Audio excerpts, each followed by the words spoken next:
Muito bem, nesta aula vamos continuar os nossos exercícios sobre o terceiro título do livro segundo do CTN, que é crédito tributário, na questão que vocês têm aí, que é a questão número 108 do material. Então vamos lá. Questão 108. Marque a resposta correta considerando as formulações abaixo. Primeira afirmativa.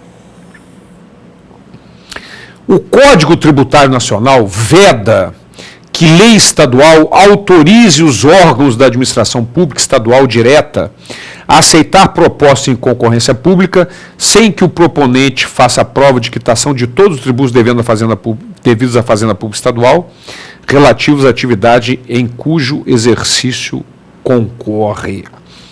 Maravilha. Voltando para mim, cuidado, minha gente. Esse é o nosso artigo 193 do Código Tributário Nacional.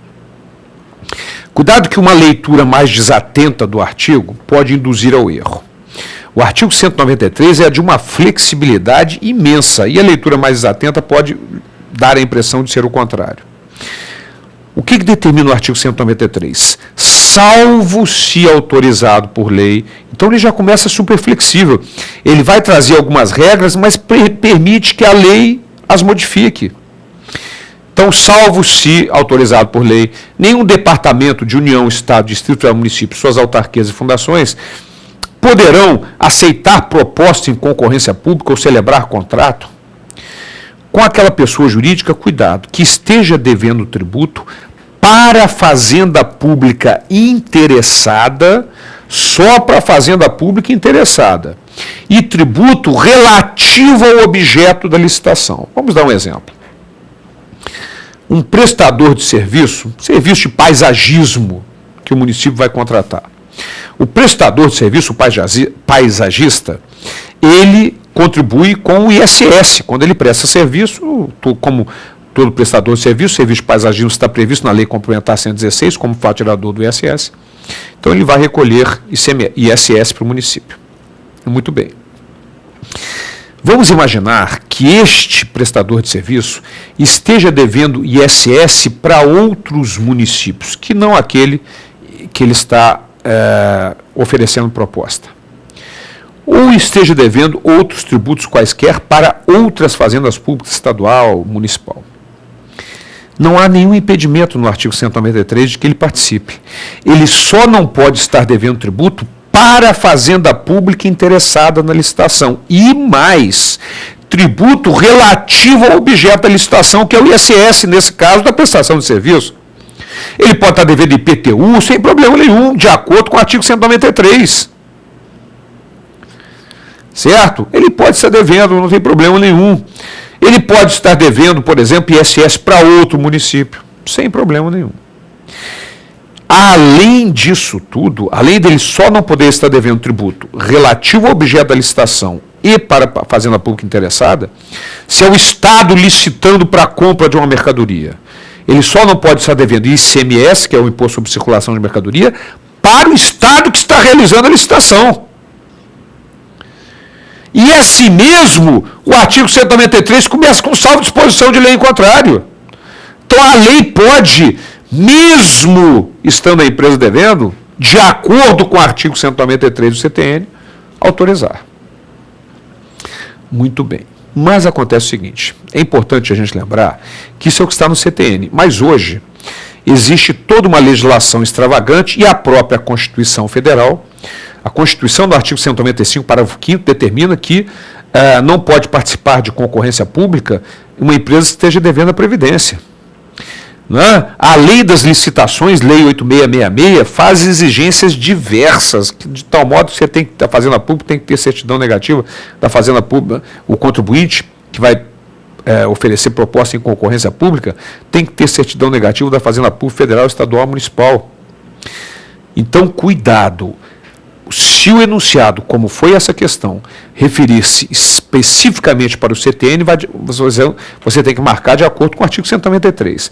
Lembrando sempre que hoje é um artigo que não tem muita aplicação prática, em função da superveniência da Constituição Federal, que determina que não pode aceitar a proposta de quem esteja devendo para a Previdência, na lei das licitações, que faz exigências ao contribuinte para que o contratante possa contratar ou oferecer proposta, o proponente oferecer proposta em concorrência pública. Legal? Mas vamos voltar lá para a nossa questão.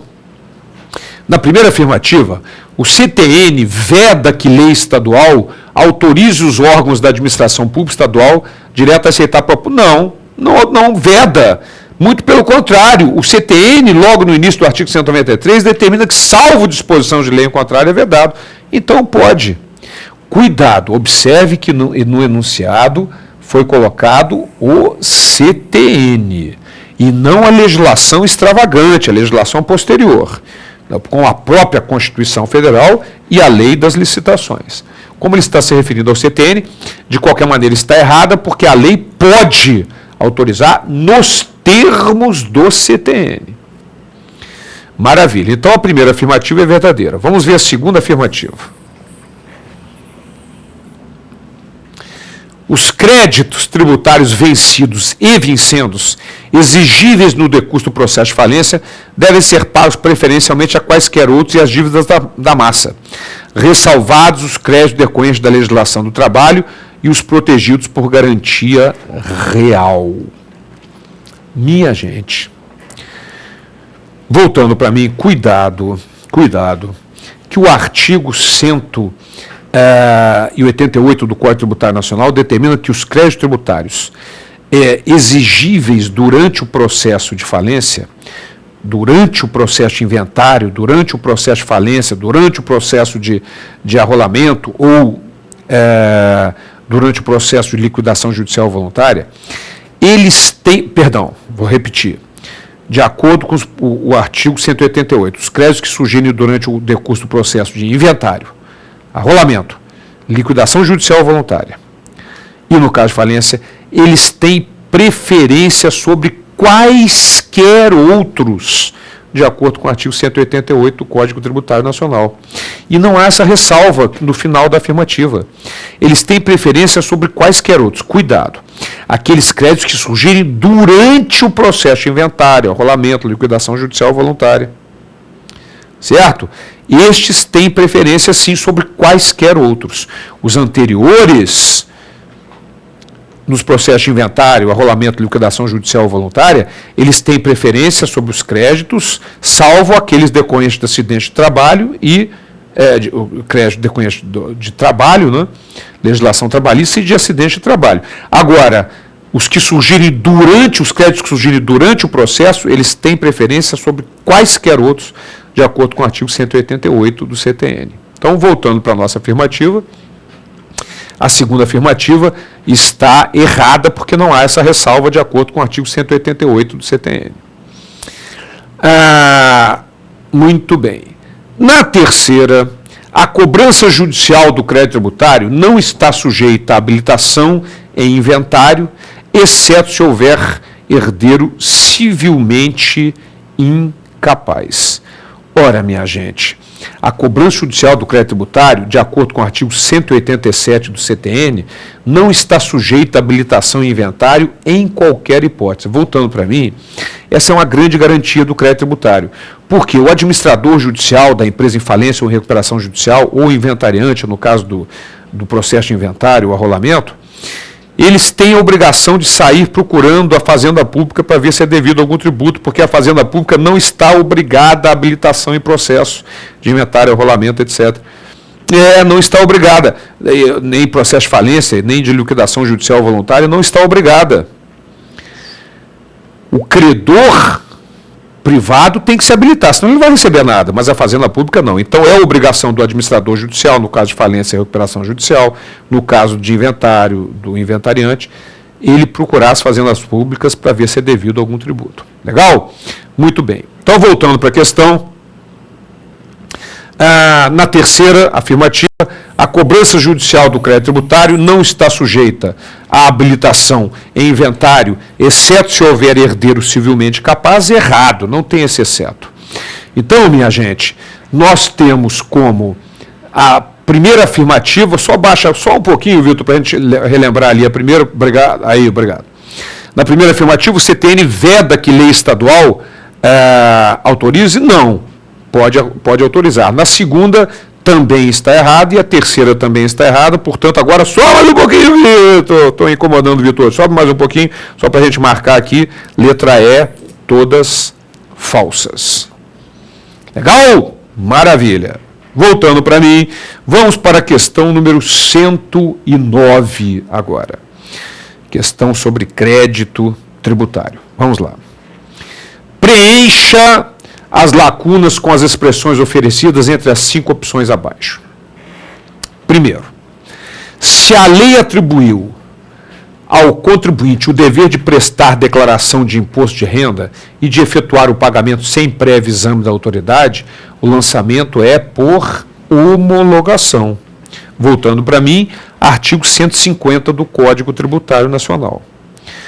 O sujeito passivo calcula, paga antecipadamente a participação da autoridade fiscal, que é a homologação propriamente dita. E assim, no caso do imposto de renda, chega até o último dia de abril, você declara o que recebeu no ano passado, paga, e é isso aí.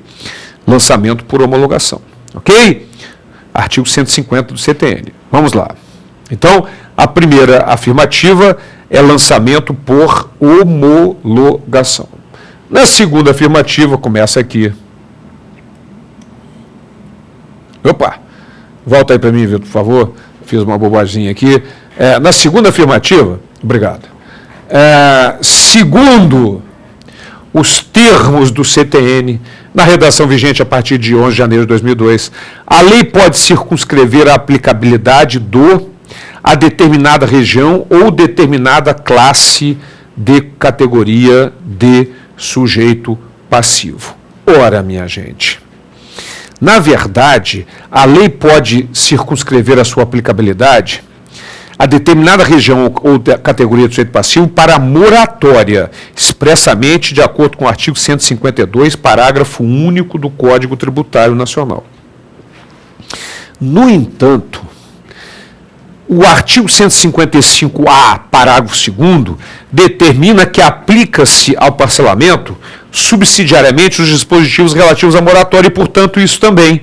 Então, na verdade, a resposta é parcelamento.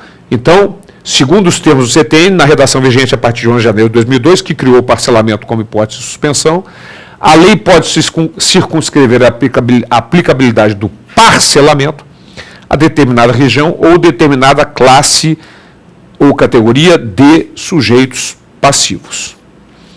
Ok? Então, na verdade, nós temos a resposta letra E.